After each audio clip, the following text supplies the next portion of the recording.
discussed realistic expectations, the next step is for bettors to change their mindset and forget everything that they've come to know about sports.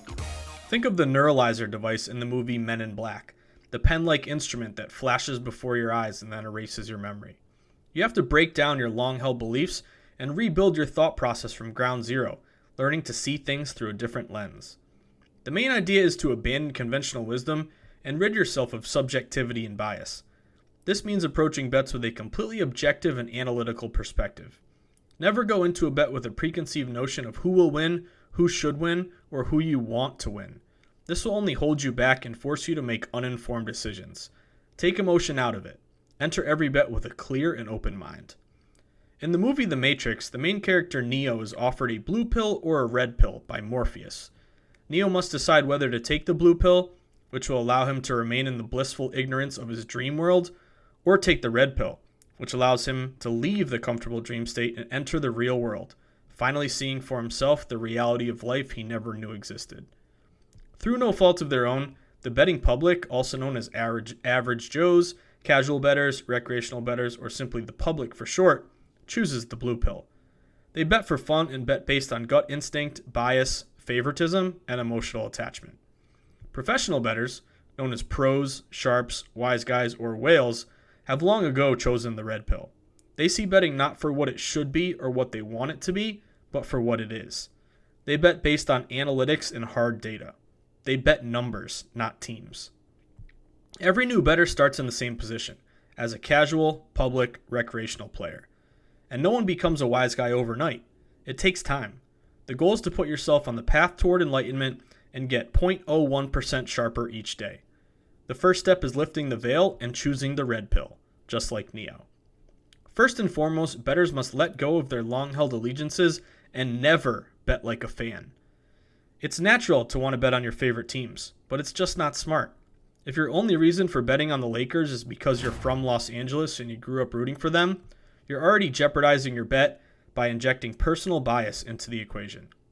Just because you were raised in New York and watched every Yankees game growing up alongside your father, that doesn't mean you should bet on the Bronx Bombers every time they take the field, or bet against the Boston Red Sox simply because they're your arch rival and you want to see them lose. Or maybe you attended Duke University. Sure, they're your beloved alma mater, but that doesn't mean you should bet on the Blue Devils as 10-point favorites against North Carolina just because you went to school there. In fact, it might be the case that betting against your favorite teams was the smart play, but because of your favoritism and bias, your judgment was clouded and you talked yourself into making an uninformed and poor bet simply out of emotional attachment. Here's the problem with betting on your favorite teams. If the only reason you're betting on them is because you love them, you're assuming unnecessary and unwarranted risk and forfeiting possible value. Maybe you're a diehard Green Bay Packers fan. Rooting for the Packers is in your blood. Your father was a Packers fan, your grandfather was a Packers fan, and the first photo on the wall back home is a picture of you as a toddler in a Packers onesie. Let's say the Packers are hosting the rival Bears at Lambeau Field and you scored tickets to the game. You want to make attending the game more fun, so you bet on the Packers as 7-point home favorites. Unfortunately, because you love the Packers, you are blinded by bias and ignore the fact that the Bears were actually the smart pick. Maybe you failed to realize the Packers are being completely overvalued.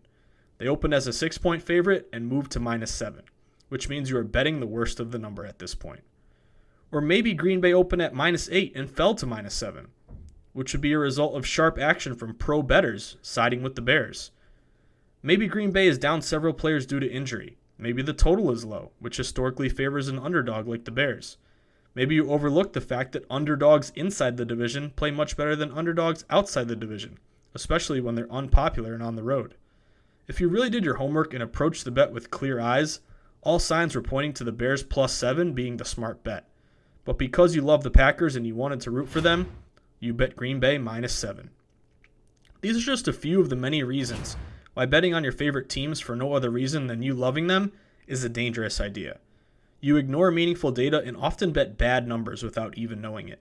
Remember, sports betting is all about value and getting the best number. Now let's imagine the Packers win the game, but only win by 6 points. All of your fellow Packers fans are celebrating and going wild, but there you are, upset and mad that the Packers failed to cover the -7 and you lost your bet. You should be happy that your favorite team won, but instead you are angry that they didn't win by enough. Betting against your favorite team is referred to as a fan tax. It means that no matter the outcome, there is a silver lining. Either your bet wins or your favorite team wins. The moral of the story is simple. Always bet with your head, never bet with your heart.